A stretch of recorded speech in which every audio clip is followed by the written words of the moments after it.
Welcome to the Skeptic Zone, the podcast from Australia for science and reason.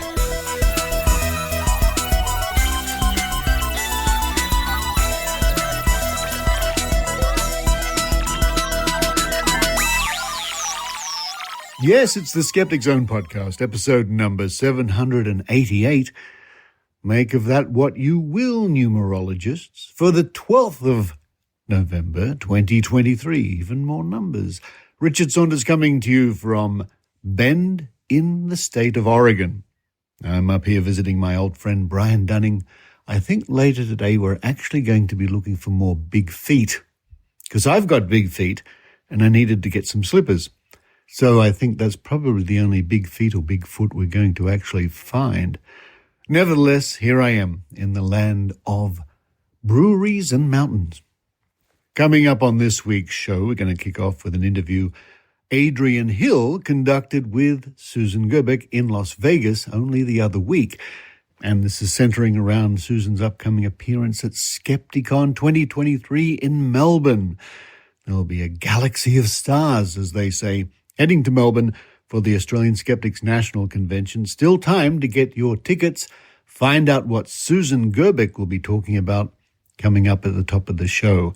And if you go to Melbourne to the convention, it will be a wonderful opportunity for you to meet Susan and the other speakers. And I know Susan loves to meet lots of new and interesting people. Following that, in the Book of Tim with Tim Mendham, he's going to be looking at barnacles in the segment called What Goes Round. Skeptical barnacles? Find out more with the Book of Tim. Following that, it's back to Las Vegas. I find myself on the rooftop of the Flamingo Hotel's car park with a bunch of skeptics from the Centre for Inquiry Investigations group. And they were testing a young lady who claimed to be able to move clouds with her willpower or her magic powers or her psychic powers. I'm not sure which. Join me as I observe the testing of this young lady with commentary by the chief investigator for the Centre for Inquiry, Kenny Biddle. Will the clouds move in Las Vegas? Find out later on in the show. Then to round off the show, it's back to the Trove archives where we look at telepathic twins. Yes, it's a mainstay. It's a mainstay of paranormal claims. And a lot of people in society think that there's a special mystical telepathic bond between twins. Let's see what reports we can find in the history of Australian newspapers. Stay tuned at the end of the episode for more announcements from me. But now it's time for me to run out the door, run down the street, and see if I can find a Bigfoot burger. A Bigfoot burger. While I do that, I hope you enjoy the Skeptic Zone.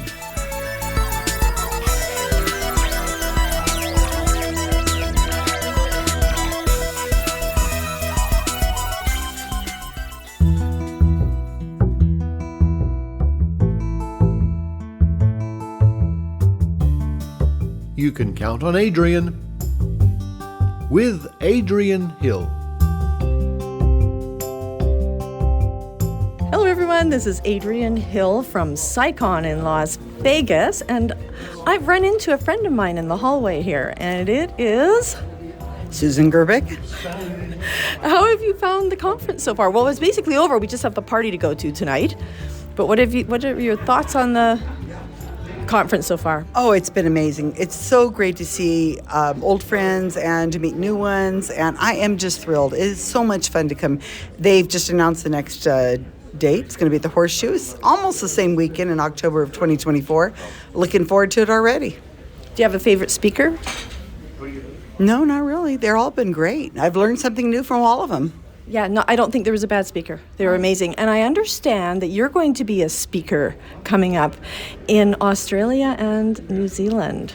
I am beyond excited about it. It is going to be so much fun. I love the Australians and the Kiwis that are over there. Oh my gosh, I'm so privileged to be able to go again. I'm really surprised that they would let me come back. I have For the New Zealand skeptics, I have a lecture planned, and then I have something a little different for the Australians. So I'm kind of fitting it to them. Now, I'm going to also be going to Brisbane, as well as doing a bit in the Skeptics in the Pub in Sydney. So I'm really looking forward to it. I hope people come out, because we really need to support these conferences. People tell me, "Oh, I'll go next year. Oh, I went once before."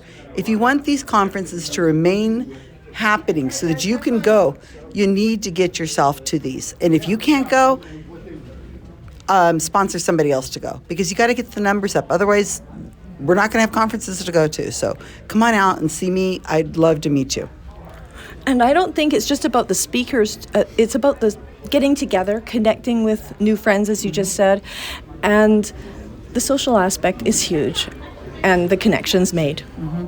We come for the speakers, but we come back for the attendees, the friends you meet. And I hear people say, "Oh yeah, people are just talking to the choir, they're speaking to the choir."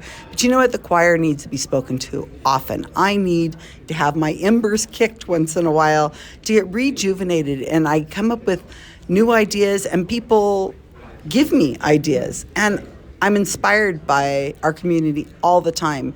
And we've got to find our new leaders. We've got to find our new doers. And we got to get this.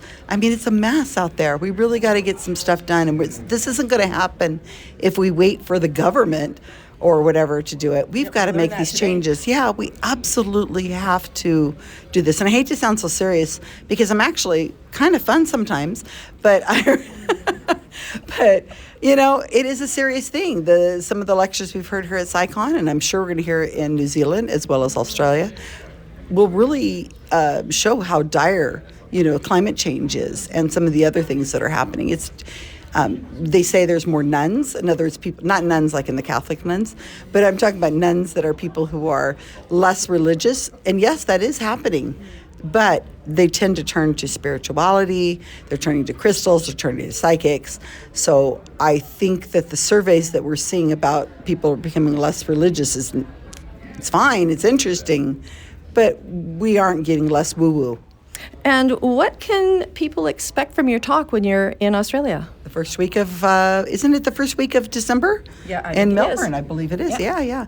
So what they're probably going to hear is some mixture that I will come up with on the plane. No, I'm only kidding. I'll have it done way ahead of time. But it's going to be some mixture of what's happening that has happened over the pandemic, because the last time I was there was right before the pandemic. Barbara O'Neill is massive, and that is something that is so Australian, and we could not have facilitated what happened now with her Wikipedia page if it hadn't been for the Skeptic Zone, because we wrote the Wikipedia page because we heard so much about her on the Skeptic Zone. We wrote her Wikipedia page, and it's just spiked because she has gone viral on TikTok. And so it has been an important part of keeping some of the nonsense out of the Australian world. And I'm so proud of my team for doing it. I am the figurehead for all the different things I do, but I am not always the person doing all the work. I have people who do that, and I'm so proud of them. I really wish we were able to have you come over to Australia with us, Adrienne. Maybe they'll invite you in 2024. What is the website for the conference again? I can't quite remember.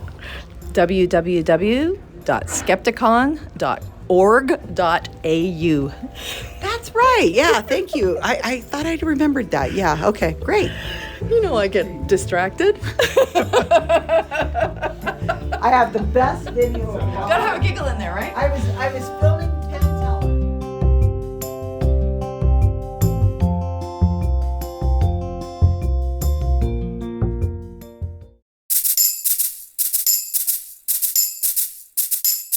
G'day, Dr. Carl here, popping up on your beloved Richard Saunders podcast, inviting you to follow me on TikTok, where things are much faster, and it all has to happen in a minute or less. So, why do diet drinks get you drunker? For example, a rum and diet cola versus a rum and regular cola. Why do we hear the ocean in a seashell? Is coffee good or bad for you? With regard to farts, what happens when you hold them in, and why do farts smell worse in the shower? And the old wooden spoon, as used in cooking, does have a very porous surface, so in terms of bacteria, is it safe to use? And of course, we all know that destiny shapes our ends, but so do the natural electrical fields that we generate, and marijuana munchies might be related to a 500 million-year-old mutation that makes eating enjoyable via our natural cannabinoids that our body makes. Just follow me on TikTok at Dr. Karl, DRKARL, to find out the answer to all these questions and more.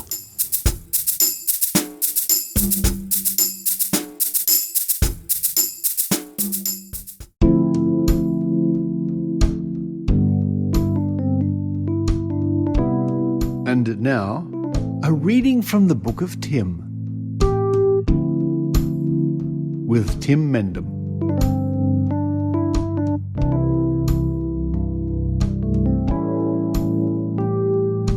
My name's Tim Mendham. I'm the editor of Australian Skeptics magazine, The Skeptic, and executive officer of said organisation. And today I'll be reading to you from a copy of the magazine that came out in September 2014, which is volume 34, number 3, which you can download from our website at skeptics.com.au/magazines for free. But in here is the regular column we have called What Goes Around, which is an idea, sort of a bit novelty, where you start off with one particular fact and through various associations and linkages you come back to where you started from, often through a very indeterminate, strange way. And this one is looking at geese, levitators, apologisers and gold diggers. And it may have special interest for your San Francisco listeners. We'll start with the first fascinating fact, which is about underwater geese. And you might not know that geese do live underwater, apparently. The barnacle goose, which is Branta leucopsis, was so named in medieval times because it was thought that they were produced from fir timber tossed along the sea. During growth, they supposedly hung down by their beaks as if they were seaweed attached to the timber. The belief may be related to the fact that the geese were never seen in summer when they were supposedly developing as barnacles underwater. They were actually breeding in remote Arctic regions. While the legend was widely repeated in medieval texts, it was also criticised by other medieval authors, including Albertus Magnus. Now, Saint Albertus Magnus, born in 1193 or 1206, no one's sure, who died in apparently 1280, was a German Dominican friar and Catholic bishop. He was known during his lifetime as Doctor Universalis and Doctor Expertus, like an expert, expert doctor. He has been, which is a bit bold, call yourself that, I think, never mind. He has been referred to as the greatest German philosopher and theologian of the Middle Ages. Albertus was principally educated at the University of Padua, where he received instruction in Aristotle's writings. He became a member of the Dominican order against the wishes of his family and studied theology at Bologna and elsewhere. In 1245, he went to Paris, received his doctorate, and taught for some time as a master of theology. During this time, one of his students was Thomas Aquinas. Now, St. Thomas Aquinas, 1225 to 1274, was an Italian Dominican friar and influential philosopher and theologian, also known as the Doctor Angelicus, Doctor Communis, that's communist, not communist, and Doctor Universalis, which I think is the same name given to St. Albertus, but never mind. He was the foremost classical proponent of natural theology and believed that truth is to be accepted no matter where it is found. Despite his emphasis on realism, for centuries there were recurring claims that he had the ability to levitate. G.K. Chesterton, who's the author of the Father Brown books, wrote that his experiences included well-attested cases of levitation in ecstasy, and the Blessed Virgin appeared to him, comforting him with the welcome news that he would never be a bishop. Now, Gilbert Keith Chesterton, 1874 to 1936, was an English writer, lay theologian, poet, philosopher, dramatist, journalist, orator, literary and art critic, biographer, and Christian apologist in his spare time. He has been referred to as the Prince of Paradox. According to a Time magazine review of a biography of Chesterton, whenever possible, Chesterton made his points with popular sayings, proverbs, allegories, first carefully turning them inside out. He's well known for his fictional priest detective Father Brown, as we have said. Among his works are biographies of Thomas Aquinas and Francis of Assisi, the latter described as the best appreciation of Francis's life. Quote, the one that gets to the heart of the matter. Now, St. Francis of Assisi gave his name to a mission on the west coast of the USA. It was located a few miles from a fort established in 1776 by colonists from Spain at the Golden Gate of what is now known as San Francisco, from St. Francis of Assisi. At the time of the California Gold Rush of 1849, San Francisco was the largest city on the coast. Not far from the famous Golden Gate Bridge is the San Francisco-Oakland Bay Bridge, known as the Bay Bridge, which was opened 6 months earlier than the Golden Gate. The Bay Bridge is in two halves, with Yerba Buena Island forming the midway point. Yerba Buena is the former name of the city of San Francisco. Yerba Buena Island was rumoured to have the treasure of a lost Spanish galleon buried there. Among the visitors in search of the treasure were two 19th century sailors, William Bernard and a shipmate, Mr. Phelps, in quotes. No one's quite sure. They found it deserted except for a small colony of domestic goats. Bernard was a sailor and gold miner who went to the California goldfields after his unsuccessful search of the island. He returned to Yerba Buena at a later date and lived there for a time before moving on, again in search of fortune and fame. He was known to be fond of a drink and became known through a ribald drinking song as Barnacle Bill the Sailor, which brings us back to barnacles.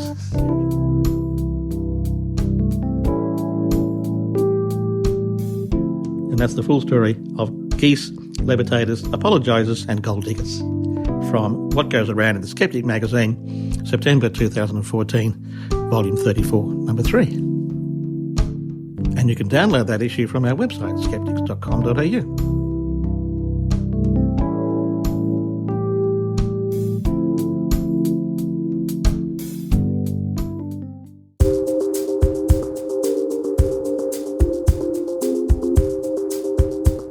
Dr. Harriet Hall, MD, known to thousands as the Skepdoc, was a retired family physician and former Air Force flight surgeon who wrote about medicine, so-called complementary and alternative medicine, science, quackery, and critical thinking. Harriet produced a free online course of 10 video lectures on science-based medicine and alternative medicine. The videos and an accompanying course guide can be found by following the link at skepdoc.info or by visiting tinyurl.com/skepdoc series. Topics covered in the series are science-based medicine versus evidence-based medicine, what is CAM, chiropractic, acupuncture, homeopathy, naturopathy and herbal medicine, energy medicine, miscellaneous alternatives, pitfalls in research, and science-based medicine in the media and politics.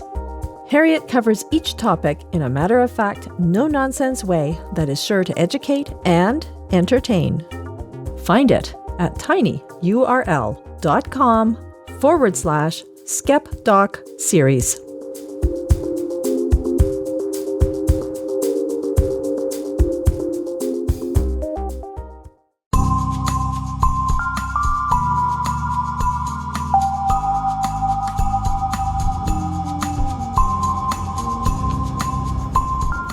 You join me on the roof of the car park here at the Flamingo Hotel, where the investigation is going on. The claims of a young lady. She claims she can move clouds. And we've come up here, a group of us, to the view. We can see the clouds, and she's busily waving her hands at the clouds to see if she can make them move by her powers or her willpower. We're being very respectful. She has 5 minutes to complete the task. And it's all very interesting to see a live investigation. An unusual claim. I'm standing next to Kenny Biddle, and it's always good to see a test in action, Kenny. Yeah, it is. I mean, this is nice. We're getting on the scene. We're giving someone the chance to prove what they claim to do, and we're seeing it live. And we're recording it, and we're taking every precaution. So we'll see what happens. Okay. And we just stand back here. We can see the clouds in the distance over the mountains. And to my eye, they're certainly moving, but often you can't detect clouds moving. You can in time lapse. But she's about halfway through her test. Her original claim, as far as I know, was that she can move clouds at her own powers with her willpower or whatever. And then a moment ago she said that it's more like she can make clouds disappear and reappear somewhere else. So we shall see what happens. Okay, well, let's try that. That'll be the next time.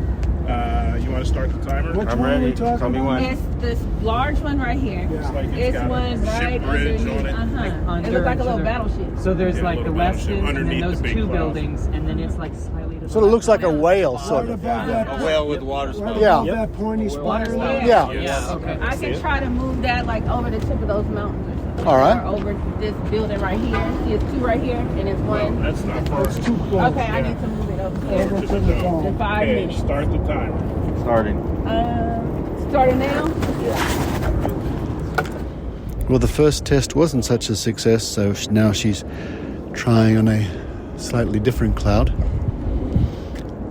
And we'll give her another 5 minutes to direct her energies towards the sky and see if she can actually move a cloud, which is already, to my eye, dissipating a little bit and changing form, as clouds always do.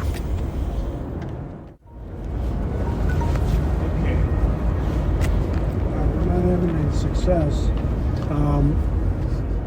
I mean, I would even let you pick one, but again, we would have to see like a radical, unnatural movement of the clouds. Because we can all see they're all moving a little bit, but Yeah, they're disappearing. Yeah, That's what they're going to dissolve eventually. Like, none of this will be there. yeah. Like, I can make all of this that we see right here go away. Well, let's do one more try. If you Okay. can make this whole cloud bunch disappear in 5 minutes, we'll call that a win. Well, as I walk away from the test, which I think there's one more round to do, but we can all see it's pointless. The clouds are behaving exactly as clouds behave. So in this situation, unless a miracle occurs, I'm afraid the latest applicant for one of the psychic prizes from around the world seems to have, on this occasion at least, seems to have failed to live up to the promised claim. It's all over. Kenny, you were there right to the end. I had to leave because I was feeling the sun. Yeah. I was getting slightly burned out there. I had to leave the rooftop. There was one more test to go. What happened? So the last test was she claimed that she would be able to make a certain part of the clouds disappear, not move them, but a big chunk of the clouds that we saw in the distance, that she could make them disappear. Yeah. And she spoke quickly, at first saying, I could make them disappear in a second. And then she corrected herself because I asked, what do you mean a second? Like a second? But she said she could make that happen. So they gave her another 5 minutes, and she did her hand waving and concentrating, and 5 minutes later, the clouds were still there. Yeah. Didn't move, didn't change really anything significant, anything that I could notice. Just normal clouds. Merging and, yeah. And it was interesting because she did make a comment afterwards saying that she had noticed that the clouds were grayer, dark gray, and she knew they were starting to fade.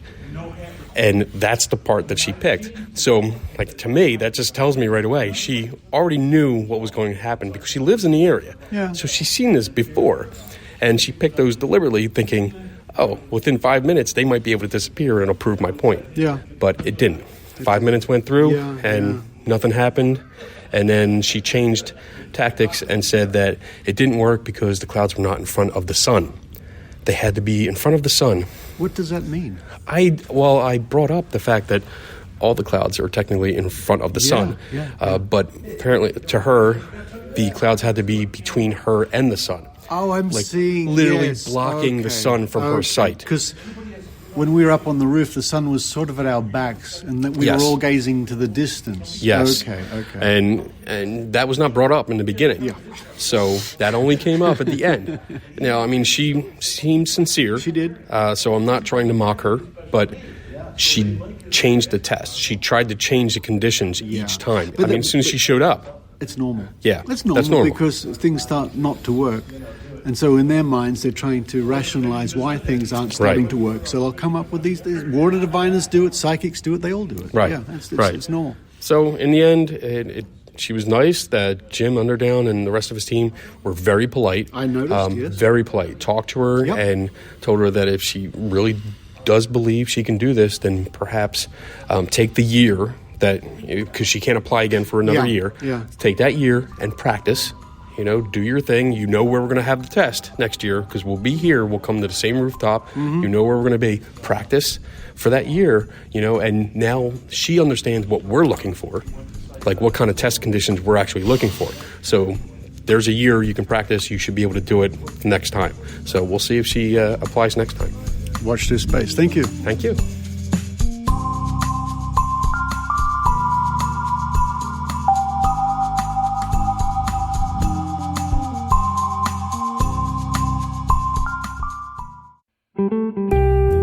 I'm a psychic. My name is Psychic Carrie. I'm Ross. Oh, what a pleasure to meet you. Of course, I knew your name was Ross, as I am a psychic. But please, take a seat. Well, I was hoping we could talk about my your podcast. podcast. Yes, I know. It's called Oh No, Ross and Carrie. Yes. We investigate fringe science, spirituality, and claims of the paranormal. You took the words right out of my mouth. Yes. This whole podcast, it sounds like it's been a real challenge for you lately. Actually, it's a lot of fun. Yes, exactly. Because it's so fun. I don't know how you do it. This will be $75. Okay, that seems fair. Oh no, Ross and Carrie. At MaximumFun.org. You knew it was a .org. I have a gift.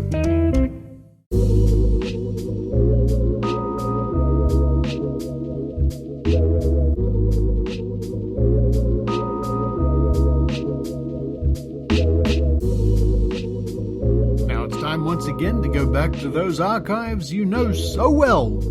And I know so well at Trove, Trove, trove.nla.gov.au, of course Australia's digital resource, digital treasure trove of digitised newspapers, searchable, and magazines and other interesting things. We've looked at so many topics to do with skeptical issues since we've been doing the Trove segment.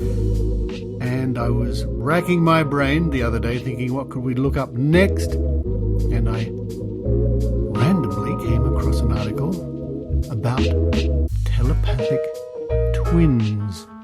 So today we're looking at telepathic twins.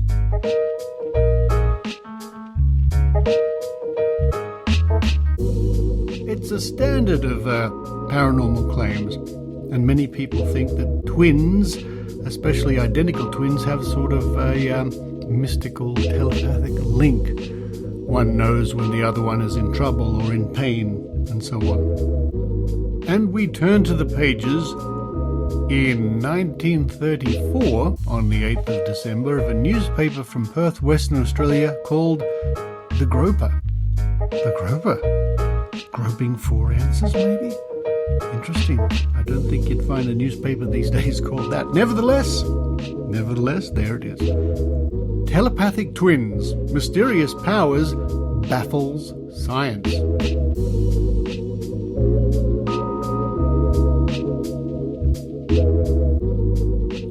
What is the mystery behind the telepathic twins? Why do they look alike, think alike, and even anticipate each other's words, yet have different outlooks on life, different ideals, and experience different emotions? This is the problem one of Britain's greatest psychologists, Dr Robert Saunders, has set himself to solve. The solution, when it is arrived at, may answer the question as how much hereditary affects children's development. The Boddington twins are the most extraordinarily identical in Britain and perhaps in the world. Named Ronald and Dennis Boddington of Enfield Lock, I think that says. Sometimes the words are a little hard to read. Middlesex, they are the only twins in the country who have been separated at birth and reared apart for the first 10 years of their lives. Combined speech front. Dennis, as a baby, was taken to live with his grandmother, while Ronald remained at home. Dr. Saunders told me yesterday. It was only 10 years before they were brought together again, and by this time their characters had been largely formed. They have been associating since then and are now 20 years of age. But the most remarkable characteristic Dr. Saunders found was a strange sort of mental telepathy which they possess. It is powerful and undeniable, yet quite spontaneous and unexploited. When I talk to them, they always present a sort of combined front, said Dr. Saunders. When one asks them a question, they always look at each other before speaking. Then one will start a sentence and the other will complete it. Their thoughts never seem to be contradictory. If one makes a joke, the other one is laughing almost before it is complete. Both laugh simultaneously at a humorous comment. It seems, said Dr. Saunders, that heredity has marked influence on children's intelligence, but character and emotional reactions are largely the result of environment and upbringing.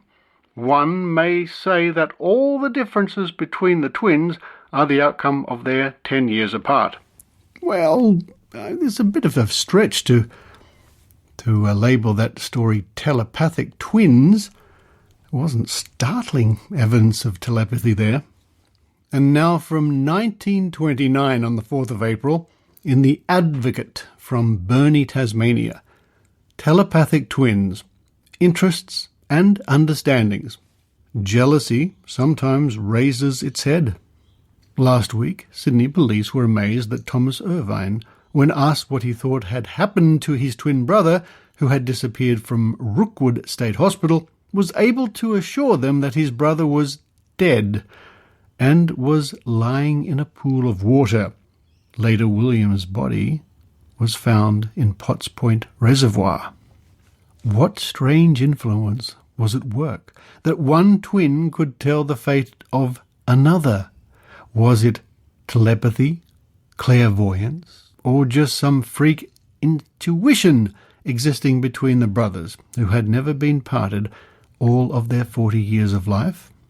Astrology can give the most interesting solution. A well-known Sydney believer in the stars says, "We have found in hundreds of cases that twins have a telepathic affinity. They both, in a mystic language, vibrate to a certain key if they were born almost exactly at the same time.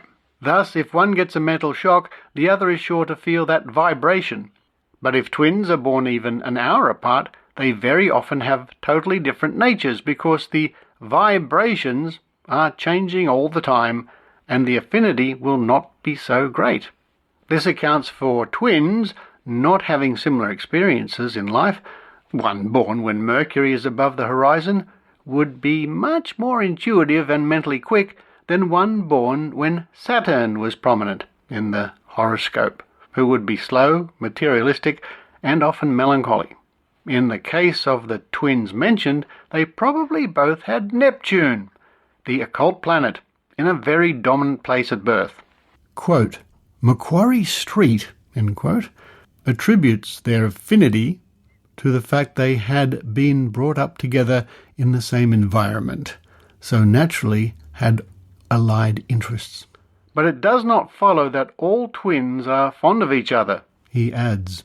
"In many cases they are jealous, and when one is happy and healthy, the other may be always ailing and bad-tempered." And now let's see a short item here in the Daily Mercury from Mackay in Queensland, dated the 14th of February 1945. Twins think alike. Weight is given to the theory that twins are linked by some telepathic force by the results in a recent professional examination for nurses in Victoria. Twin sisters, Mrs. B. and J. Davidson, trainees at the Ballarat Hospital, and I just briefly pause there to say Mrs. is not like Mrs. someone, it's the plural of Miss, so it's M-I-S-S-E-S, Miss-es, you understand. At the Ballarat Hospital were among the successful candidates, and, by a strange coincidence, both obtained exactly the same aggregate marks. Stranger still, each twin received the same marks in individual subjects. Well, how can you argue with stunning evidence like that? Now from the Evening Advocate, once again from Queensland, Innisfail, dated the 31st of December 1942, slap bang in the middle of World War II. Have twins a sixth sense? Are identical twins blessed with a sixth sense, which enables one twin to know just what's happening to the other, even when they are miles apart? A startling case which has just come to light suggests that some twins are really equipped with this mysterious faculty. The twins concerned were 12-year-old Johnny and Freddie Burgess. They were nearly always together, but one evening Freddie went out alone to play and didn't come home at bedtime. London police and relatives searched for him. Johnny, who had never left the house that evening, hadn't the faintest notion of the other twins' plans, was seen to burst suddenly into tears. "I know where he is, at the bottom of Hardley's Pond," he told his parents. There wasn't a single fact to support the boy's story. Searchers did not believe him and went on vainly combing the district. Then, after 2 days, they let Johnny lead them to where he had seen his twin drown. And at the exact spot they found Freddie under 40 feet of water. What had finally influenced the father to listen to Johnny was the memory of a somewhat similar happening in his family years ago. His mother's twin sister lost her life in a boat crossing the Atlantic. Long before there was any news of the disaster, the twin at home saw it happen.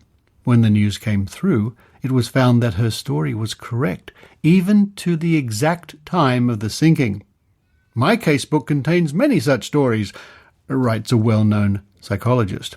"They leave me in no doubt that there is sometimes a strange affinity between twins." There is the case of Harry and George, who were identical twins. Harry joined up, went out to the Middle East. The folk at home did not know where he was. One day George took ill, had to be rushed to hospital, got rapidly worse, and died. He had only one worry during his illness. "Harry is bad," he told his parents. "He is in a military hospital. He has a terrible fever. Is worse than me."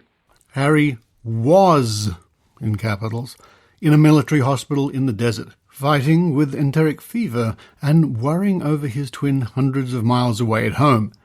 They died about the same hour. And towards the last both suddenly felt calm, reached out a hand over the blankets to, quote, shake a farewell, end quote, with each other. Identical twins are as like as two peas. They are the same sex and similar in physical and mental makeup. Not so twinny are the fraternal type, who may differ in sex, colouring, likes and dislikes. And for every identical pair, there are two fraternal pairs. Identicals are always fast friends. I knew two sisters who fell in love with the same man. He chose one. How on earth he saw any difference, I don't know. But that's just love. The other sister was broken-hearted and vowed she would never marry, and yet the twins' affection for each other remained as firm as ever. In another case, twin sisters so much alike even in thought that, time and again, they would both start to say the same thing at the same time. They parted. One went to America. With 3,000 miles between them, they find they still have what seems a telepathic connection. One of them said to me recently, "Really? The only reason we write at all is to check up now and again to see if our wireless still works all right." American twin brothers parted when they were 15. Both had been wayward lads, but it was thought that they might make good when separated. They soon dashed this hope. Both took to crime. In 30 years of crooking, they were mostly hundreds of miles apart. But as surely as one cracked a crib, so would the other. Both went straight for about 5 years, and both broke out again. Their jail records are not exactly identical. Luck of one or the other in getting away with it, and the fact they came up against different judges in states with different laws was responsible.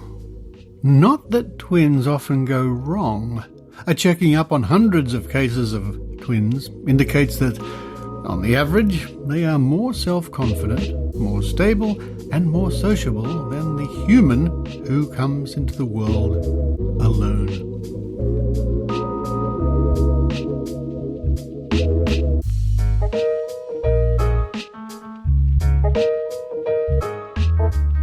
There we go. Proof positive. How can testimonials and anecdotal evidence be possibly wrong? Telepathic twins. It's interesting. I started a search also with the term psychic twins, but given that much of the archiving in the Trove is older, that the term telepathic twins brought more results.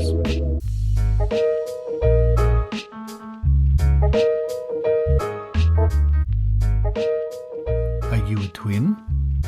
Can you send your twin a telepathic message?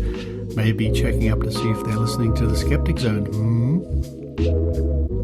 Telepathic twins and all sorts of other interesting things are there for you to read about when you visit Trove at trove.nla.gov.au, because you never know. You never know what telepathic twins you might find.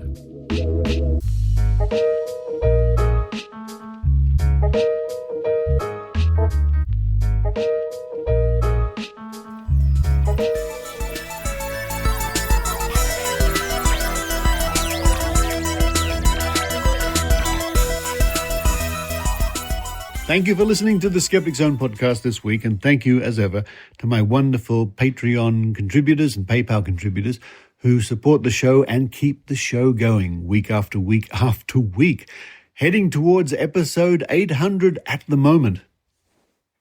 Coming up on next week's show, an interview with George Hrab, the famous George Hrab from the Geologic podcast.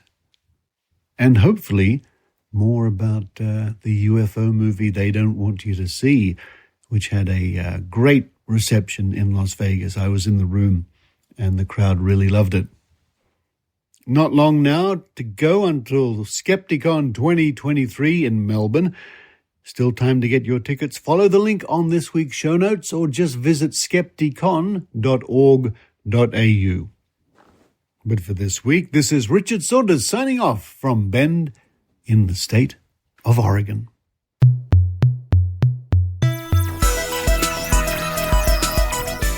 You've been listening to the Skeptic Zone podcast. Please visit our website at www.skepticzone.tv for episodes and show notes with links going back to 2008. You can follow the Skeptic Zone on Facebook, X, TikTok and YouTube by clicking the links at our homepage, together with links to support the show financially via Patreon or PayPal. The Skeptic Zone is an independent production. The views and opinions expressed by our guests are not necessarily those of the Skeptic Zone podcast or any other skeptical organisation.